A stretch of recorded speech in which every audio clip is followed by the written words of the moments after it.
Hi friends, Shay here. So I am here to do releases on my radar for you. We're going to do things a little bit different today. I hope you guys enjoy this slightly different format. So what I'm going to do is I'm going to break it up and do the books first and then the manga second. And then those will be in date order, obviously, because I know some people are here for the books and some people are here only for the manga. So I'm just going to split them up so that people can watch whatever they want to watch. And I hope you guys enjoy it this way. So again, starting with the books, we're going to talk about May 4th. So first up, we have The Girl with Stars in Her Eyes. This one looks amazing. I've heard amazing things and I cannot wait to dive in for that one. Next to that, we have Coming Home to Seashell Harbor. Again, looks like a really cute small town romance. Read this author before, really loved it. Another one on the 4th is 10 Truths and a Dare by Ashley Elston. I loved 10 Blind Dates, so I want to try this one out. I've got two more. So we've got The Ice Lion, which again, I love the whole concept of this. And then we have Sorrowland by River Solomon that looks so good. All right, next on May 11th, we've got From Little Tokyo with Love, which looks adorable. And then we have Blackwater Sister, which again looks amazing. I've heard amazing things so far from my friends who have read it. Then we've got Cool for the Summer, which could be really good or really bad. So I'm putting it on this list because it is on my radar. I'm going to be waiting for some reviews before I pick this one up. And then we have A Master of Djinn by P. Jelly Clark. I've heard amazing things and only amazing things about this one so far. So this one's high on my list. And then we have Son of the Storm, which looks so good once again. We have We Are Satellites, which looks very intriguing and not something I would typically pick up, but it still looks really, really good. So again, on my radar, probably going to wait for more reviews. Now we're moving on to the 18th. So we have Rosalie Palmer Takes the Cake, which again, really cute. Alexis Hall, looks like a single parent style romance, and you all know me and single parent romances. It's just a thing. And then I've got The Soulmate Equation by Christina Lauren. Christina Lauren is hot and cold for me, just like everybody else, but it seems like the ones that work for me are the ones that aren't working for other people. And I've heard this one's kind of in the middle for most people, so I'm probably going to like this one quite a bit. So we'll see. And then last but not least, for the 18th, I have The Lights of Prague. Again, this looks brilliant and fantastic, and I'm really excited. I know I'm kind of blitzing through these. I'm really sorry. Now we're to May 25th, and we've got quite a few books for this week, so I'm very excited. So first up, we've got You've Got Plaid. I've read at least one other book in this series, and I really liked it. It's a Highlander romance series. Really enjoyed it. Then we have The Beach House by Rochelle Allers. I really like Rochelle Allers' writing, and I'm really excited for like a beachside setting with her. It's going to be fun. How to Survive a Scandal, historical romance, looks like fun. Then we have The Summer Cottage. Love this series. Whole stinking ton. Excited for the next installment. And then we have Once Upon a Puppy by Lizzie Shane. This is the same author that did The 12 Dogs of Christmas around Christmas time. And I really loved that one, so I'm excited for another dog-centered Lizzie Shane book. And then I've got The Scot Who Loved Me. Again, another Highlander romance. We love Highlander romance in this house. It's a thing. Also on the 25th, we have Hang the Moon. This looks really cute. I know the first book was like Sapphic Pride and Prejudice. I don't remember if this is inspired by anything, but it looks really, really cute. And then we've got How to Find a Princess, which again, looks really good. Really excited. That's how I feel about most of these. And then we have Heart and Soul. I really am loving books centered in like Asian culture right now. And so I'm really excited to give this one a try. I have a feeling it's going to be very like K-drama kind of feeling. So I love the idea of that.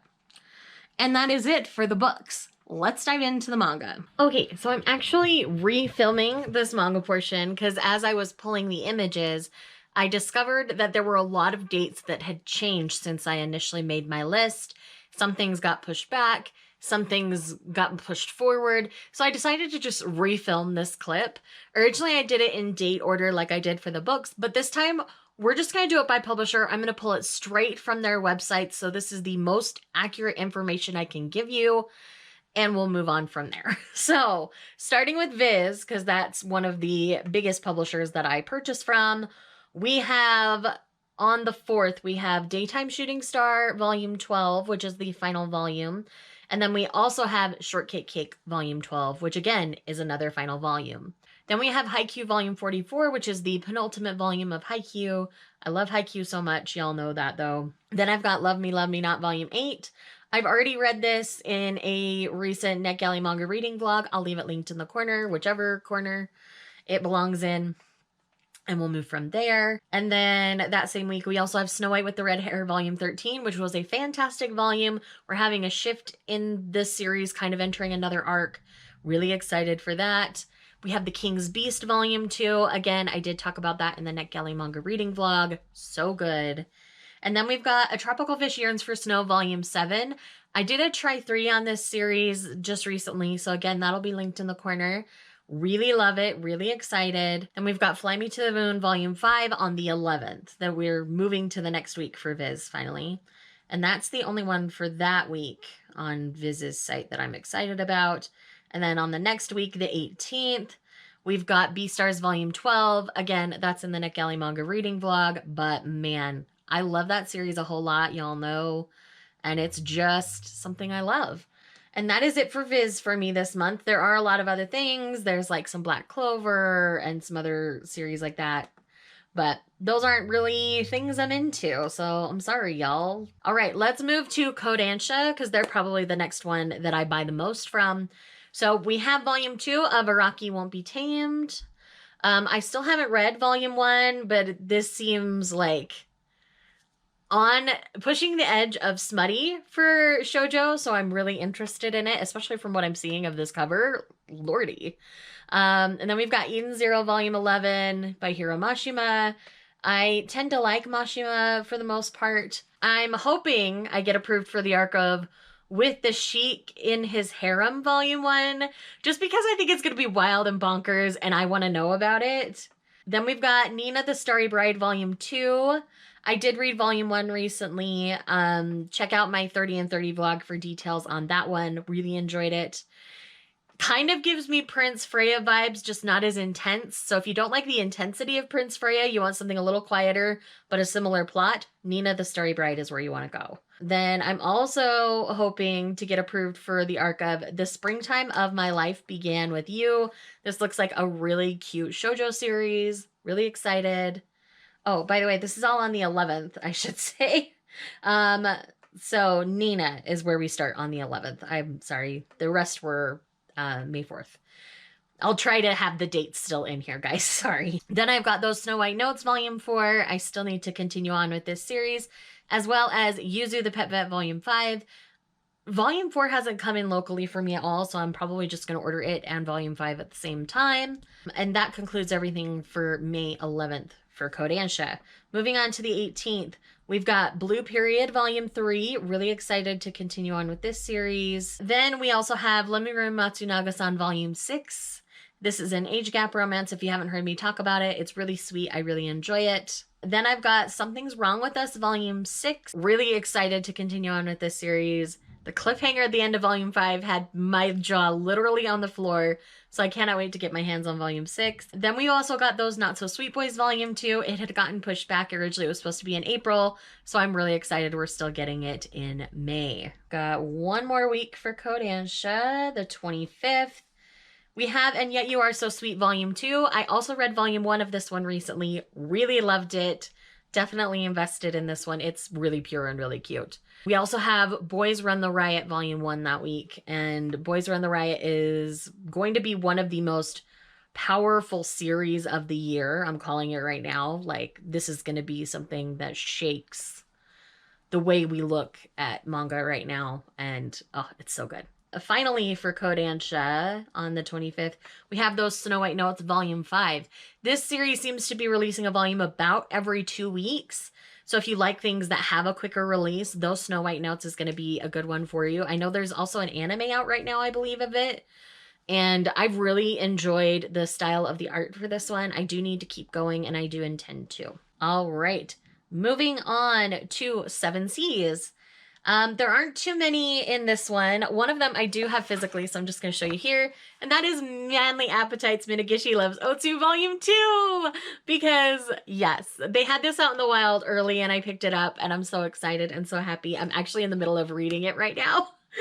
So, yes, this is a thing. Go pick it up. One of my favorite BLs of all time. They are precious. They are cute. They're little short vignettes about two guys in a workplace falling for each other. It's cute. I love it. Next up for 7 Seas, on the 11th, we have Thigh High, Renwa Hanmaru Academy Volume 1. Yes, you're dealing with guys in skirts in this series. I am way too curious to not pick this one up, so very much excited about this one. On the 18th, we've got Wonder Cat Kyuchan Volume 2. I really adored Volume 1. It was super sweet, so I'm really excited to dig into Volume 2. Okay, and that's everything for 7 Seas. Not too many from them this month. Moving on to Yen Press. We've got The King of the Dead in the Dark, at the Dark Palace, Volume 1. This one's a light novel. It's giving me all of the, like, Hades and Persephone vibes, so I'm very excited about it. It's saying on their website that Love of Kill Volume 2 is supposed to be out. I'm not 100% sure if that's accurate or not, because they don't have an image yet. So I'm going to put in the Japanese volume, but it's saying that's going to come out the 18th. The King of the Dead at the Dark Palace is also, no, it's on the 4th. So it should be out on Tuesday. And then we've got Sacrificial Princess and the King of Beasts Volume 13, slated to come out on the 25th. Y'all know me in this series. It is just something that I am mad for and talk about all the time and just love and adore. So one that got moved back from April was Sex Ed 120%. I'm just too curious about this one. It's slated for the 18th now, so very excited to give that one a try. All right, that is it for Yen Press. We are moving over to Tokyo Pop. I think there's only 1 or 2 from this set for me. Yeah, there's 2. So we've got The Treasure of the King and the Cat. This came really early for me in a Right Stuff order, so I already have it. I hope to have it read before release date, which is May 11th. This looks really cute, fantasy style BL. And then on the 25th, we've got Like Two Peas in a Pod. This is by Goru Kanbei. They also did Don't Call Me Dirty and Don't Call Me Daddy, which I adored. So I'm very excited for a new series from them. Very, very excited. And then last but not least, we have Square Enix. I've got a new series and then one that I've got the first 2 volumes of, and I'm hoping to pick up the 3rd for a try 3. Okay, so I Think Our Son is Gay is the new one. That's Volume 1. That'll be out on the 11th. I think this one, again, could be a very powerful series depending on how they approach things. Really looking forward to seeing the take on that because it looks like it's from the parents' perspective. And then we have Cherry Magic Volume 3. This one's out on the 25th. And again, this one just looks really cute. I've got the first 2. Haven't done Volume 3 yet. And I haven't even read Volumes 1 and 2 yet. So I'm hoping to give those a shot here soon. So kicking it back to first round shooting, Shay. So with that said, that is everything that I'm excited about releasing in the month of May. Let me know in the comments down below what else you're excited about or whatever I've mentioned that you're excited about. If you're not really feeling super excited about anything, put your favorite emoji down below because I like to know what people's favorite emojis are. Thank you guys for watching. I will see you guys in the next one. Bye.